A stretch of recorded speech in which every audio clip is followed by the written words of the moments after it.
ጻጉ ማለት በሽተኛ ሰው ማለት ነው። ይህንን በሽተኛ ለ38 ዓመት ያህል ባልጋ የተኛውን በሽተኛ በሰንበት ቀን ለምን አዳንከው? ቅዳሜ ቀን ነበር ያዳነው። ክርስቲያኖች ዛሬ በዘመናችን ብዙ ሰዎች ምን ይላሉ? አንድ ጊዜ በክርስቶስ ኢየሱስ ድኛለሁ ብለው ይናገራሉ፣ ይመሰክራሉ። እውነት ነው። ሁላችንም አንድ ጊዜ ድነናል። ዳግመኛ የምንበድል ከሆነ ዳግመኛ ኃጢአት የምንሰራ ከሆነ አልዳንም ማለት ነው። ዳግመኛ ሐሰት የምንናገር ዳግመኛ ሕጉን የምናፈርስ ከሆነ ከድነታችን ወጠናል፣ ተሳስተናል ማለት ነው። ሰው ሁሉ የሚያውቀው በበሽታው ብቻ ስለሆነ ስሙ በሽተኛ እየተባለ ይጠራ ነበር።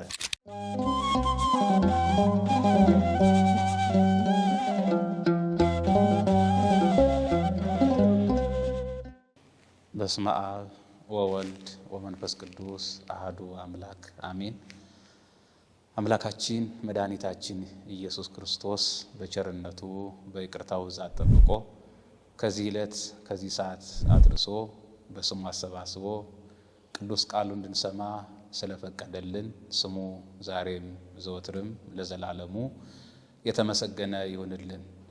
የተከበራችሁና የተወደዳችሁ የእግዚአብሔር ቤተሰቦች አባቶችና እናቶች፣ ወንድሞችና እህቶች፣ ሕፃናትም ጭምር በጌታችን በመድኃኒታችን በኢየሱስ ክርስቶስ ፍጹም ሰላም እንደምን ዋላችሁ? አምላካችን መድኃኒታችን ኢየሱስ ክርስቶስ በጉባኤያችን መካከል ተገኝቶ የራቀውን አቅርቦ የተሰወረውን ገልጦ የተበተነውን ሰብስቦ እንዲመክረን እንዲያስተምረን ቅዱስ ፈቃዱ ይሁንልን። አሁን ያለንበት ወቅት አብይ ጾም በመባል ይታወቃል። ሁላችሁም እንደምታውቁት ይህንን ጾም በመጾም ወደ አምላካችን ወደ እግዚአብሔር በመጸለይ ስግደትን በማቅረብ በፍጹም ትሕትና ሆነን ራሳችንን ለእግዚአብሔር የምናስገዛበት ወቅት ነው። ዛሬ እንደሚታወቀው አራተኛ ሳምንት ላይ እንገኛለን። ይህ አራተኛው ሳምንት በአብይ ጾም ውስጥ የሚገኘው አራተኛው ሳምንት መጻጉዕ በመባል ይታወቃል። መጻጉዕ ተብሎ የተሰየመ ወይም የተጠራ በቅዱስ ያሬድ አስተምህሮ የማኅሌቱን ሥርዓት ተከትሎ መጻጉዕ የሚል ስያሜ ተሰጥቶታል። መጻጉዕ ማለት በሽተኛ ሰው ማለት ነው። ስሙ የተረሳ፣ በበሽታው ምክንያት ስሙ የጠፋ በሽተኛ ስለሆነ ለ38 ዓመት ሙሉ በአልጋ ቁራኛ በደዌ ዳኛ ስለተያዘ ሰው ሁሉ የሚያውቀው በበሽታው ብቻ ስለሆነ ስሙ በሽተኛ እየተባለ ይጠራ ነበረ እና መጻጉዕ ማለት የግዕዝ ቃል ሲሆን በሽተኛ፣ ደዌ የጸናበት፣ በአልጋ ላይ ወድቆ ይኖር የነበረ ለ38 ዓመት ሙሉ በበሽታ ሲሰቃይ የኖረ በሽተኛ የሚል ትርጓሜ ይሰጠናል እና ቤተ ክርስቲያን ጌታችን መድኃኒታችን ኢየሱስ ክርስቶስ ይህን በሽተኛ ስለፈወሰው ስላዳነው የጌታችን የመድኃኒታችን የኢየሱስ ክርስቶስ ፍጹም አዳኝነት መድኃኒት ፍጹም መድኃኒት እንደሆነ የሚነገርበት ቀን፣ ስላዳኝነቱ የሚሰበክበት ቀን፣ ጌታችን ኢየሱስ ክርስቶስ መድኃኒት እንደሆነ ለ38 ዓመት በአልጋ ላይ የተኛውን በሽተኛ እንዳስነሳው የሚነገርበት የሚሰበክበት ቀን ስለሆነ ቤተ ክርስቲያን አራተኛውን ሳምንት መጻጉዕ ብላ ሰይመዋለች። የእግዚአብሔር የአምላካችን አዳኝነት፣ መድኃኒትነት፣ ፈዋሽነት በሐዲስ ኪዳን ብቻ የተገለጠ ሳይሆን ቀደም ሲል በአባቶቻችን ዘመን በዘመነ አበው ኋላም ደግሞ በዘመነ ኦሪት ዛሬም በሐዲስ ኪዳን እስከ መጨረሻው እስከ ዕለተ ምጽአት ድረስ የእግዚአብሔር ማዳን ሁልጊዜ ይነገራል። አምላካችን እግዚአብሔር ፈዋሽ ነው፣ አዳኝ ነው፣ መድኃኒት ነው። አዳኝነቱ በብዙ መንገድ ነው። እንግዲህ በነገ ዕለት የሚነበበውን የሚሰጠውን ትምህርት እናያለን፣ እንመለከታለን። ስለ ጌታችን ስለ ኢየሱስ ክርስቶስ መድኃኒትነት፣ አዳኝነት፣ ፈዋሽነት እንማራለን። አዳኝነቱ መድኃኒትነቱ የተገለጠው በሐዲስ ኪዳን ብቻ ሳይሆን ቀደም ሲል በነ ሙሴ ዘመን አምላካችን እግዚአብሔር እንደሚያድን ከልዩ ልዩ በሽታ እንደሚያድን በሙሴ መጻሕፍት ተጽፏል። የመጀመሪያው የአምላካችን የእግዚአብሔርን አዳኝነት ስንመለከት በመጽሐፍ ቅዱስ አምላካችን እግዚአብሔር ከጦርነት የሚያድን አምላክ ነው። አዳኝነቱ በጦርነት ሜዳም ይገለጣል። በጦርነት ሜዳ ያሉ፣ በፍርሃት ያሉ፣ በጭንቀት ውስጥ ያሉትን ወገኖቻችን እንደሚያድን ነብዩ ሙሴ ተናግሯል፣ መስክሮለታል። በኦሪት ዘጸአት ምዕራፍ 15 ቁጥር 2 ላይ ስንመለከት እግዚአብሔር አምላክ ከጦር እንደሚያድን፣ ከቀስት ውስጥ ከጦርነት ውስጥ እንደሚያወጣ ኦሪት ዘጸአት ምዕራፍ 12 ምዕራፍ 15 ቁጥር 2 ላይ ስንመለከት እንዲህ ይላል፣ ፈረሱንና ፈረሰኛውን በባህር ውስጥ ጣለ፣ እኔን ለማዳን ረዳትና ሰዋሪ ሆነኝ። እኔን ለማዳን ረዳትና ሰዋሪ ሆነኝ። ፈረሰኛውንና ፈረሱን በባህር ውስጥ ጣለ። አምላካችን እግዚአብሔር ቀደም ሲል መድኃኒት ሆኖ ይረዳቸው እንደነበረ፣ ያድናቸው እንደነበረ፣ ይፈውሳቸው እንደነበረ ሙሴም መስክሮለታል፣ ተናግሮለታል። እግዚአብሔር አምላክ መድኃኒት እንደሆነ፣ ፈዋሽ እንደሆነ፣ ከጦርነት እንደሚያድን። ሌላውን ደግሞ ስንመለከት አምላካችን እግዚአብሔር ከግፈኛ ሰው እንደሚያድን ይናገራል። በሁለተኛ ሳሙኤል ምዕራፍ 22 ሁለተኛ ሳሙኤል ምዕራፍ 22 ቁጥር 3 ላይ ስንመለከት እንዲህ ይላል፣ እግዚአብሔር መድኃኒት ነው፣ እግዚአብሔር ረዳት ነው፣ መድኃኒቴ ሆይ ከግፈኛ አድነኝ ይላል። መዝሙረኛው ዳዊት የተናገረው ቃል ነውና እግዚአብሔር አለቴ፣ አምባዬ፣ መድኃኒቴ ነው፣ እግዚአብሔር ጠባቂዬ ነው፣ በእርሱም እተማመናለሁ ካለ በኋላ መድኃኒቴ ሆይ ከግፈኛ ታድነኛለህ፣ ከግፈኛ ሰው ከበደለኛ ሰው ታድነኛለህ። የአባቶቻችን አምላክ እግዚአብሔር አዳኝነቱ በብሉይ ኪዳን እንዴት እንደተገለጠ እንዴት እንደነበረ አባቶቻችን እንዴት እንደመሰከሩለት ከግፈኛ ሰው እንደሚያድን ቅዱስ መጽሐፍ ይነግረናል። የተከበራችሁ የተወደዳችሁ የእግዚአብሔር ቤተሰቦች ዛሬ ሰውን የማያከብር እግዚአብሔርን የማይፈራ ግፍን ደርቦ ደራርቦ የሚሰራ ክፉ ሰው አለ። ከሱ መዳን የሚቻለው በእግዚአብሔር አዳኝነት ነው። ወደ እግዚአብሔር ስንጠጋ፣ ወደ እግዚአብሔር ስንቀርብ እንደ ነብዩ እንደ ዳዊት እንደ መዝሙረኛው እንደ ዳዊት በጉልበታችን ሳንመካ በእግዚአብሔር ተመክተን መዝሙረኛው ዳዊትን መስለን እግዚአብሔር አለቴ ነው፣ አምባዬም ነው፣ መድኃኒቴም ነው፣ እግዚአብሔር ጠባቂዬ ነው፣ በእርሱም እተማመናለሁ፣ መድኃኒቴ ሆይ ከግፈኛ ሰው ታድነኛለህ። እግዚአብሔር አምላክ አዳኝነቱ በብዙ ወገን ነውና አምላካችን እግዚአብሔር ከግፈኛ ሰው ያድናል። አምላካችን እግዚአብሔር ሁላችንም ከክፉ ሰው ከበደለኛ ሰው ከግፈኛ ሰው እንዲጠብቀን ቅዱስ ፈቃዱ ይሁንልን። ሌላው አምላካችን እግዚአብሔር በብሉይ ኪዳን ከጠላት ይጠብቃል። በሁለተኛ ሳሙኤል ምዕራፍ 22 ቁጥር 18 ላይ ስንመለከት ከብርቱዎች ጠላቶቼ ከሚጠሉኝም ሰዎች አዳነኝ። ከብርቱ ጠላቶቼ ከሚጠሉኝም ሰዎች አዳነኝ። በርትተውብኝ ነበርና አስቸግረውኝ ነበርና እግዚአብሔር አምላክ ከብርቱ ጠላቶቼ ከሚጠሉኝም ሰዎች ሁሉ አዳነኝ።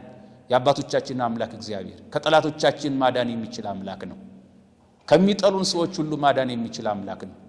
በእርግጥ ሰው ሰውን የሚጠላው እርኩስ መንፈስ ባደረበት ጊዜ እንጂ ሰው ሰውን እንዲጠላው ሕግም ስርዓትም አይደለም።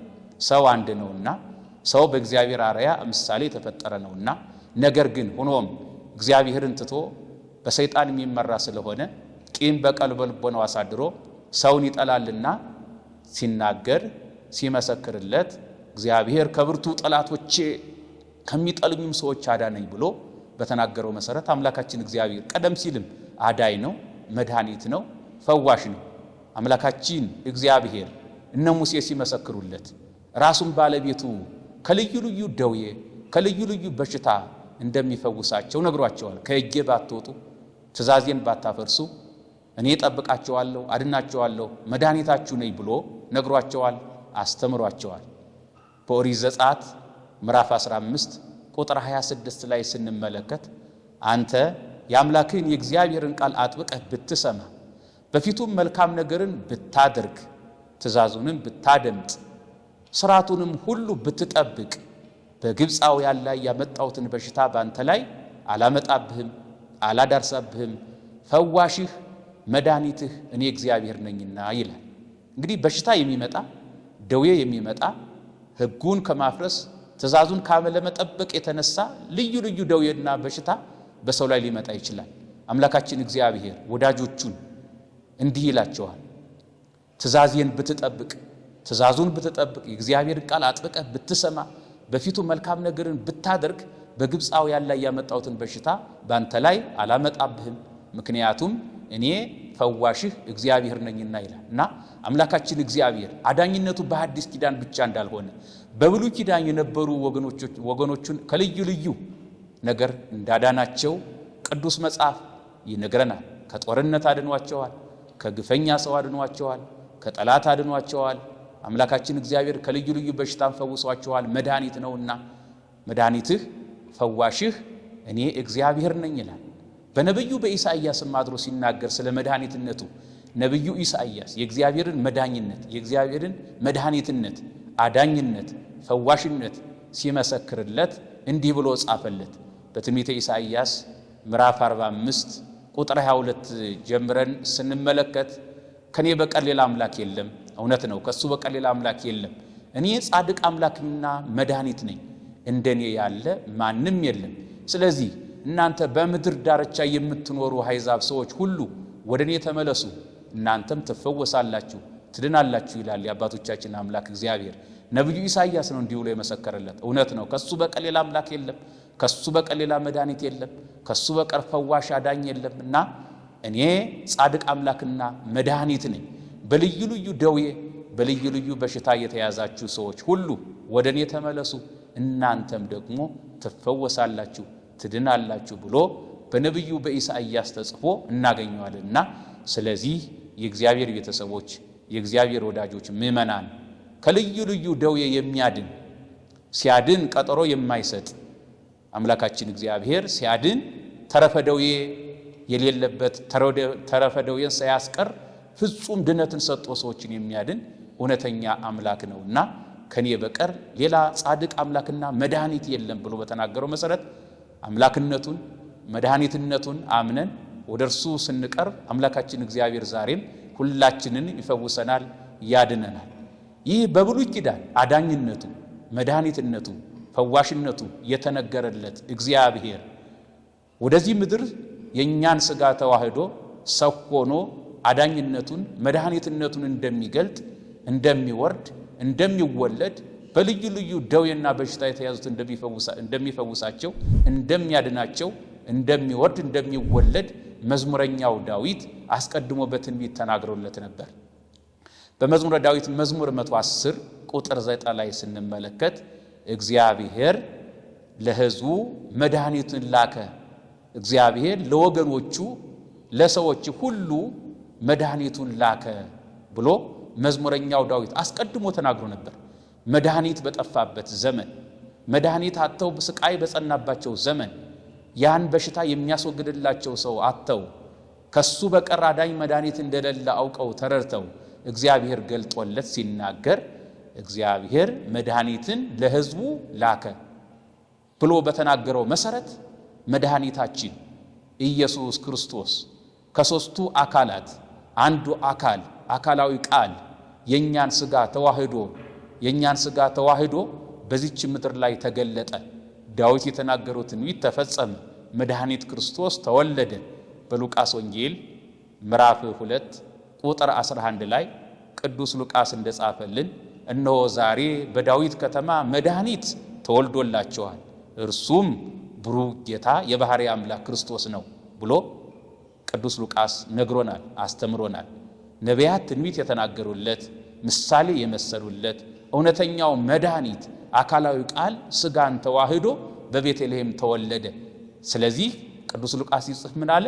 እነ ኢሳይያስ የተናገሩትን ነቢያት በሙሉ የተናገሩለትን የክርስቶስን ነገር ሲናገር እነሆ ዛሬ በዳዊት ከተማ ማለት በዳዊት ሥጋ በዳዊት ባሕርይ መድኃኒት ተወልዶላችኋል፣ እሱም ብሩክ ጌታ ክርስቶስ ነው ብሎ ገልጦታልና ብሩህ ጌታ ክርስቶስ መድኃኒት ሆኖ ሰውን ለማዳን ከፍዳ ከኃጢአት ከመርገም ከሞት ሊያድነን መድኃኒት ሆኖ በቤተልሔም ተወለደ።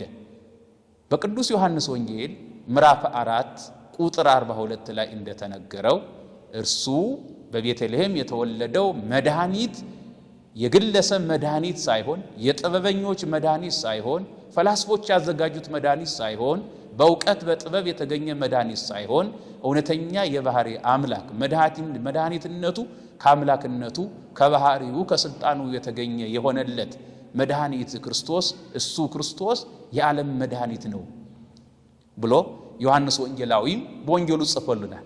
በቤተልሔም የተወለደው መድኃኒት የወንዶቹ የሴቶቹ ሳይባል የነገሌ ሳይባል ሰው ለሆነ ሁሉ መድኃኒት ነውና እሱ የዓለም መድኃኒት እንደሆነ እናውቃለን አለ። ሳምራውያን ሲመሰክሩለት፣ ያቺ ሳምራዊትም ሴት ስትመሰክርለት፣ ኃጢአቷን የነገራት ያቺ ሴትም ስትመሰክርለት የዓለም መድኃኒት መጥቷልና ኑ እዩ ብላ ለሳምራውያን ስትነግራቸው እነዚያ ሰዎች እኛ እሱ የዓለም መድኃኒት እንደሆነ እናውቃለን፣ ስለዚህ በቤተልሔም የተወለደው የዓለም መድኃኒት ነው፣ የሰው ሁሉ መድኃኒት ነው፣ የሰው ሁሉ ፈዋሽ አዳኝ ነውና የዓለም ሁሉ መድኃኒት ነው አለ። የዓለም አዳላት የነገሌ ሳይባል ሰው ለሆነ ሁሉ ታማሚ ለሆነ ሁሉ የሚሰጥ መድኃኒት፣ ፈዋሽ መድኃኒት፣ እውነተኛ መድኃኒት ለዓለም ሁሉ መድኃኒት ሆኖ የተሰጠ ነውና እሱ የዓለም መድኃኒት እንደሆነ እናውቃለን ብሎ የቅዱስ ዮሐንስ በወንጌሉ አስፈሮልናል፣ ጽፎልናል። ይህም ብቻ አይደለም። ቅዱስ ሉቃስ በሐዋርያት ሥራ ምዕራፍ 4 ቁጥር 12 ላይም መዳን በሌላ በማንም የለም፣ መዳን በሌላ በጣዖት መዳን የለም፣ በጠንቋይ መዳን የለም፣ በአምልኮ ባዕድም መዳን የለም፣ መዳን በሌላ በማንም የለም፣ እንድንበት ዘንድ የሚገባን ለሰዎች የተሰጠ ስም ከሰማይ በታች ከቶ የለምና መዳን በሌላ በማንም የለም። እውነት ነው። አዳኛችን መድኃኒታችን ክርስቶስ ኢየሱስ ነው። 5500 ዘመን የነበሩ ሰዎች መድኃኒት አጥተው ፈዋሽ አጥተው በስጋ በነፍስም ስቃይ ጸንቶባቸው ሲሰቃዩ ኑረዋል። ኋላ ግን የሚያድን መድኃኒት እንደጠፋ ባየ ጊዜ ራሱ ባለቤቱ ክርስቶስ ኢየሱስ ወደዚች ምድር መጥቶ በዚህ ምድር ላይ የተመላለሰ ፍጹም ድህነት የነፍስንም የስጋንም ድህነት ለሰው ልጆች ሰጠ።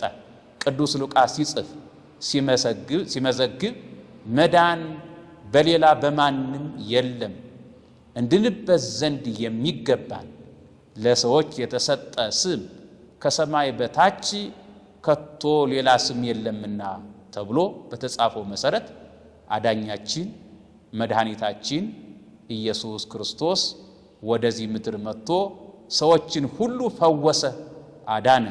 የተከበራችሁና የተወደዳችሁ የእግዚአብሔር ቤተሰቦች አዳኛችን መድኃኒታችን ክርስቶስ ኢየሱስ ነው። ለ5500 ዘመን በእኛ ላይ የነበረውን የኃጢአት ቀንበር የሰበረልን፣ ኃጢአትን በደልን ያስወገደልን እሱ አምላካችን ኢየሱስ ክርስቶስ ነው። ስለዚህ መድኃኒታችን ፍጹም መድኃኒታችን እሱ ብቻ ነው። በእሱ ስም ብቻ እንድናለን። አዳኛችን እሱ ነው። ፈዋሳችን እሱ ነው። ቅዱስ ሉቃስ መዳን በሌላ በማንም የለም ሲል ቅዱሳን አያስፈልጉም ማለት አይደለም። መላእክት አያስፈልጉም ማለት አይደለም። ነቢያት ሐዋርያት አያስፈልጉም ማለት አይደለም።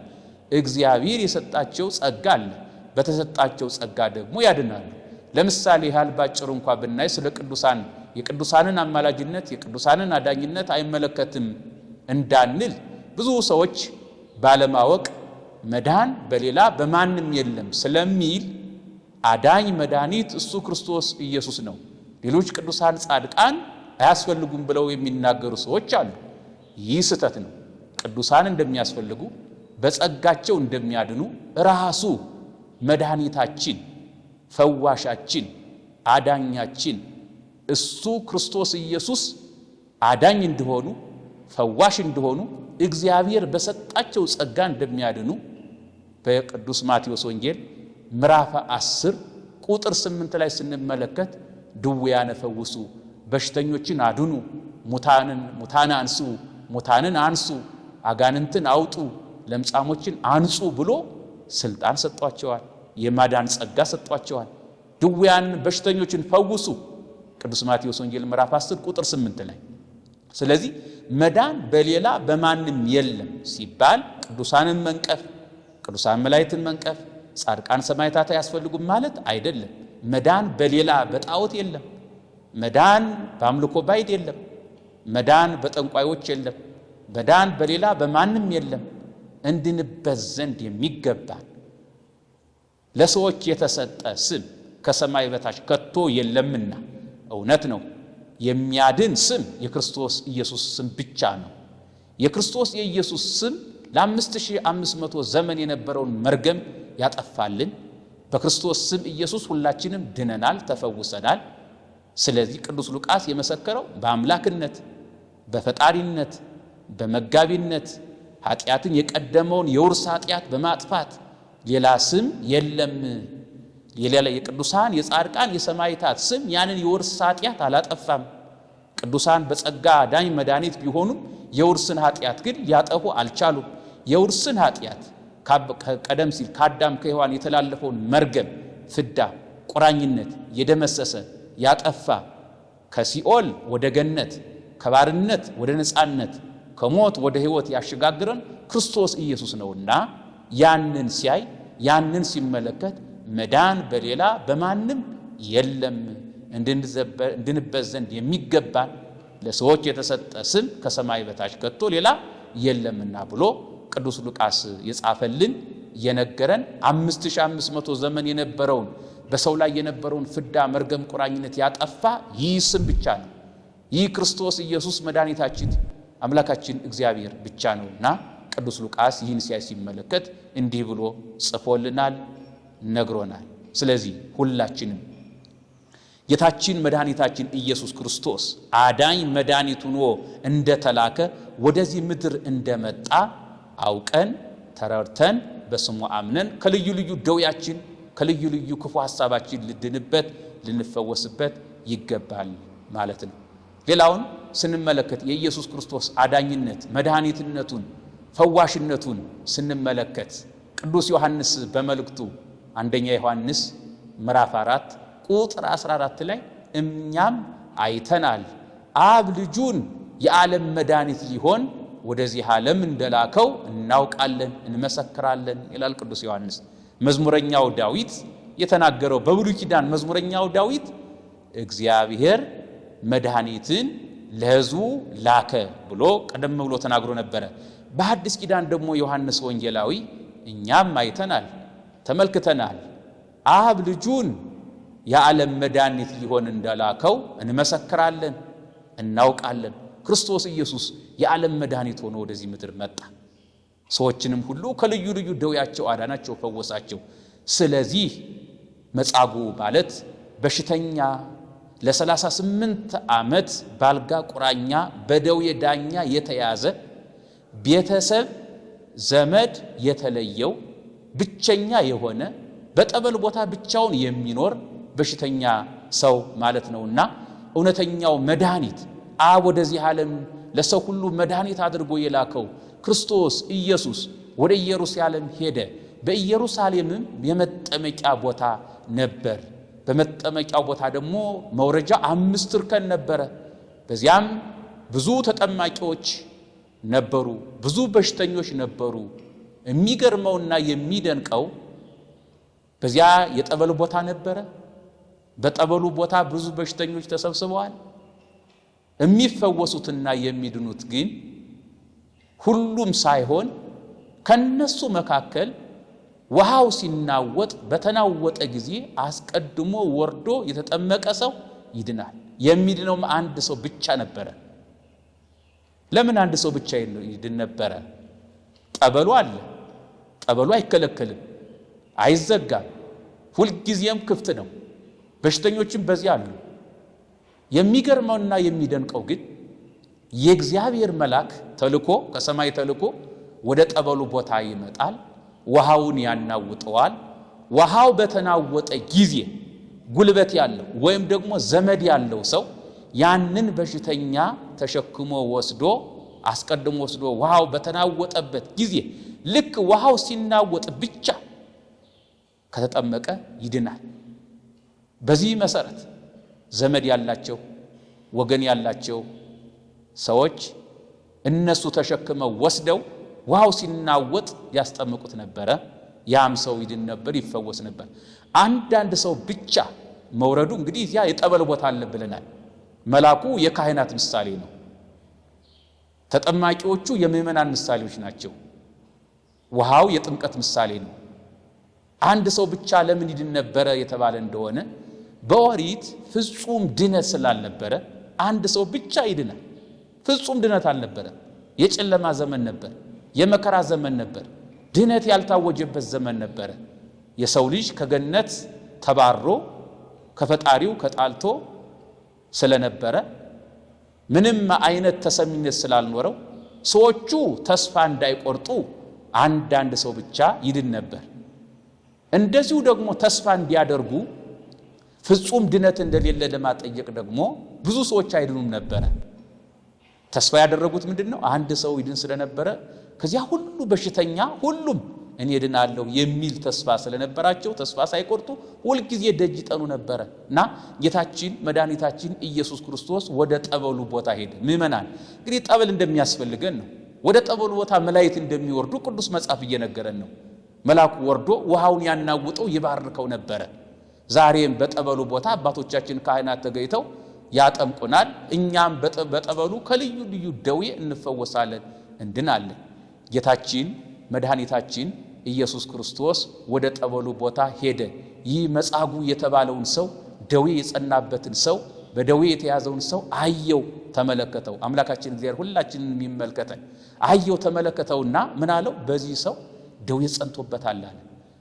ደዌ እንደጸናበት ለብዙ ዘመናት እንደተኛ ወገን እንደሌለው ቤተሰብ የሚያስጠምቅ ቤተሰብ እንደሌለው አይቶ ተመልክቶ አምላካችን ኢየሱስ ክርስቶስ ልትድን ተወዳለህ ብሎ ጠየቀው።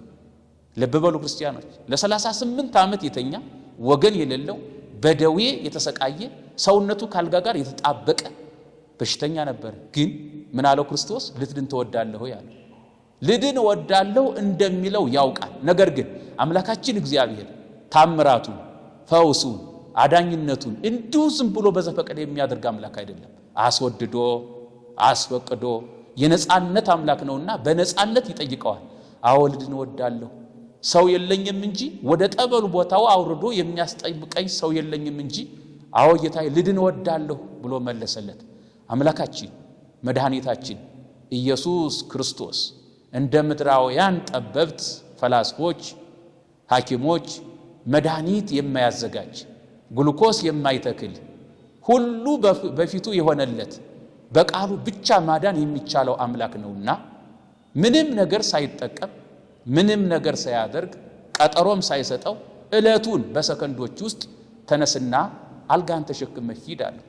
ይህ በሽተኛ ሰው የለኝም ብሎ ነበረ። ክርስቲያኖች ዛሬ እኛ እንደ መጻጉዕ ከቤተሰብ የተለየን ወገን የሌለን ወይም ደግሞ ወገን ኑሮን ወገን ያላስጠጋን ሰዎች ልንኖር እንችላለን። ግድ የላችሁም፣ ወደ አምላካችን ወደ እግዚአብሔር እንቅረብ። አምላካችን መድኃኒታችን ኢየሱስ ክርስቶስ የማይጸየፈን የማይሰለቸን ደከመኝ የማይል አምላክ ሰለቻችሁኝ የማይል አምላክ እውነተኛ ፈጣሪ መጋቢ እሱ ነውና ወደ እነሱ እንቅረብ። ሰው የለንም በማለት ምክንያት አንፍጠር። ክርስቲያኖች እኛ ሰው አለን። ከሰውም በላይ ሰው አድርጎ የፈጠረን የአባቶቻችን አምላክ እግዚአብሔር ከኛ ጋር ነው። መድኃኒታችን ነው፣ ፈዋሻችን ነው። እሱ ይፈውሰናል፣ እሱ ያድነናል፣ ከስብራታችን ሁሉ ይጠግነናልና ስለዚህ እንደ መጻጉዕ ምክንያት መፍጠር ሳይሆን ሰው የለኝም ማለት ሳይሆን በአዲስ ኪዳን ማለት ያለብን አምላካችን ኢየሱስ ክርስቶስ አለ። ወላጅ ባይኖረን፣ እህት ወንድም ባይኖረን፣ ዘመድ ካጠገባችን ባይኖር አምላካችን ኢየሱስ ክርስቶስ እንደ እናት እንደ አባት አምላካችን እግዚአብሔር እንደ እህት እንደ ወንድም ቅዱሳን መላእክት፣ ጻድቃን፣ ሰማዕታት በዙሪያችን ስላሉ እኛ ባለጸጎች ነን። አምላካችን እግዚአብሔር ሰው የለኝም እንጂ ወደ ጠበል ቦታው አውርዶ የሚያስጠምቀኝ ሰው ባገኝ መዳንን እወዳለሁ አለ። ይህ በሽተኛ አምላካችን ኢየሱስ ክርስቶስን የ30 ዓመት ጎልማሳ ሆኖ ስላየው ጉልበት ስላለው ተሸክሞ ወስዶ ውሃው በሚናወጥበት ጊዜ ያስጠምቀኛል ብሎ ነበር ያሰበ። አምላክነቱንም አልተረዳም ነበር። ጌታችን መድኃኒታችን ኢየሱስ ክርስቶስ በቃሉ ለ38 ዓመት ያህል በደዌ እንደቆየ በሽታው እንደጸናበት ስቃይ እንደጸናበት አይቶ ተመልክቶ ተነስና አልጋህን ተሸክመ ሂድ አለ። ወዲያውኑ ይህ በሽተኛ ለ38 ዓመት ያህል ተኝቶ የነበረው በሽተኛ በጌታችን በመድኃኒታችን በኢየሱስ ክርስቶስ ቃል አልጋውን ተነስቶ አልጋውን ተሸክሞ ወደ ቤቱ ሄደ ይላል። ክርስቲያኖች አምላካችን መድኃኒታችን ኢየሱስ ክርስቶስ እንዲህ መሂድ ብሎ ጌታችን ኢየሱስ ክርስቶስ ነግሮታል። ዛሬም ክርስቲያኖች ሁላችንን ተነስተን እንድንሄድ በበጎ ሕሊና በበጎ ሐሳብ በበጎ ነገር እንድንመላለስ የአባቶቻችን አምላክ እግዚአብሔር ይነግረናል፣ ያስተምረናል። በክፋት አልጋ ላይ የተኛን ሰዎች ካለን የክፋት አልጋችንን እንዲጥልልን ከክፋት አልጋችን ተነስተን በመልካም ነገር እንድንመላለስ አምላካችን ኢየሱስ ክርስቶስ ሁላችንንም ይርዳል። ስለዚህ ክርስቶስ ኢየሱስ ተነስና አልጋን ተሸክመ ሂድ አለው። ይህም ሰው ተነስቶ አልጋውን ተሸክሞ ሄደ፣ ዳነ፣ ድነትን አገኘ። አምላካችን ኢየሱስ ክርስቶስ መመሪያ ሰጠው፣ እንዲህም አለው ከዚህ የበለጠ ደዌ እንዳያገኝህ ዳግመኛ እንዳትበድል እወቅ፣ ተጠንቀቅ አለው። ክርስቲያኖች ዛሬ በዘመናችን ብዙ ሰዎች ምን ይላሉ? አንድ ጊዜ በክርስቶስ ኢየሱስ ድኛለሁ ብለው ይናገራሉ፣ ይመሰክራሉ። እውነት ነው። በክርስቶስ ኢየሱስ አንድ ጊዜ ድነናል። ክርስቶስ ኢየሱስ አንድ ጊዜ መስዋዕት ሆኖ በቀረበ ጊዜ ሁላችንን አድኖናል፣ ፈውሶናል። በእንቢተኝነት ካልሆነ በስተቀር ሕዝብ ሁሉ ተፈውሷል እና አንድ ጊዜ ድነናል። መጻጉዕን አምላካችን ኢየሱስ ክርስቶስ ተነስ አልጋን ተሸክመ ሂድ አለው።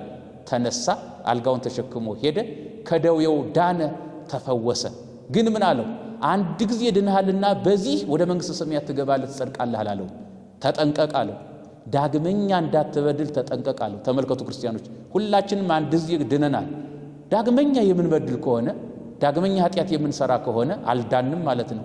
ዳግመኛ ሐሰት የምንናገር ዳግመኛ ሕጉን የምናፈርስ ከሆነ ከድነታችን ወጠናል፣ ተሳስተናል ማለት ነው። ስለዚህ ይህ እንዳይሆን ክርስቲያኖች ጥንቃቄ ያስፈልጋል። ከዳን በኋላ እንደገና መታመም አለ። እንደገና እንዳንታመም በክርስቶስ ኢየሱስ ትእዛዝ ቃል መሰረት ዳግመኛ እንዳንበድል መጠንቀቅ ይኖርብናል። ብንበድልም እንኳ ቶሎ ብለን ፈጥነን በንስሐ መመላለስ ከኔና ከናንተ ይጠበቃልና እንግዲህ አራተኛው ሳምንት ጌታችን መድኃኒታችን ኢየሱስ ክርስቶስ ስለ 38 ዓመት ያህል የተኛውን በሽተኛ ያዳነበት የፈወሰበት አዳኝነቱ መድኃኒትነቱ ፈዋሽነቱ የሚነገርበት ቀን ነው። ይህን ሰው ዳግመኛ እንዳትበድል ተጠንቀቅ ካለው በኋላ ይህ ሰው የሚገርማችሁና የሚደንቃችሁ ነገር ለ38 ዓመት ተኝቶ ከዚያ ካልጋው ያስነሳውን ያዳነውን አምላክ እግዚአብሔርን ረስቶታል። አይሁድ ጠየቁት፣ ያዳነ ማን ነው? ለምን አልጋህን ተሸክመህ ትሄዳለህ? ሰንበትን ሻረ ብለው ተቃውሞታል። እንግዲህ በጎ ነገር በበጎ ነገር አጠገብ ደግሞ ተቃራኒ ነገር ሊኖር ይችላል። ክርስቲያኖች በጎ ሥራ ስንሰራ ብዙ ሰዎች ብዙ ፈተና ሊያመጡብን ይችላሉ። ይህ ሰው ስለዳነ ስለፈወሰ ክርስቶስ ኢየሱስ ፍጹም ድነትን ስለሰጠው ለምን በሰንበት ቀን አዳንከው ብለው ተቃውሞታል።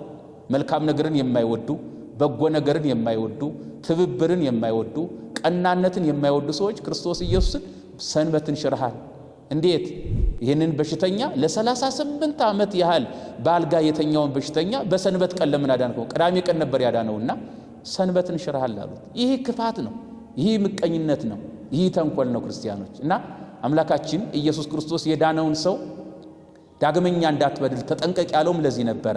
አይሁድ ለምን በሰንበት አልጋን ተሸክመ ትሄዳለህ አሉት። ያዳነኝ እሱ አልጋን ተሸክመ ሂድ አለኝ፣ እሱ እንዲህ ስላለኝ ነው አላቸው።